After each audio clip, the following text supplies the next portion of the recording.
రావట్లేదు, 2 ఏళ్ళు అయిపోయింది, 2 ఏళ్ళు ఎంతమంది ఉంటారు? అలాగే ఇల్లులు పాత ఆల్రెడీ ఇవ్వడం వేరు, కొత్త ఇల్లులు అనేది ఇప్పుడు వచ్చి ఎవరికి ఇవ్వలేదు, కొత్త రేషన్ కార్డులు ఎవరికి ఇవ్వలేదు. వీటి ద్వారా వస్తుంది ఈ 30% వ్యతిరేకత అనేది.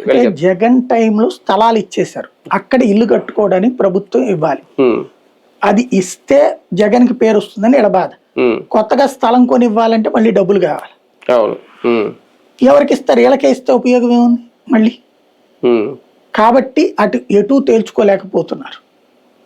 ఇప్పుడు 3 లక్షల ఇల్లు 3.5 లక్షల ఇల్లు మనం పూర్తి చేసామన్నారు, అందులో టిట్కో 2 లక్షలు, జగన్ 1.5 లక్షన్నర, ఇప్పుడు ఇంకొక 5 లక్షలేమో ఇస్తున్నారు. అదేంటి? గతంలో జగన్ చంద్రబాబు టైంలో స్టార్ట్ అయ్యి జగన్ ఆపినవి కొన్ని, జగన్ టైంలో స్టార్ట్ అయినాయి కొన్ని, అయ్యి మొత్తాన్ని ఇవ్వరు వీళ్ళు.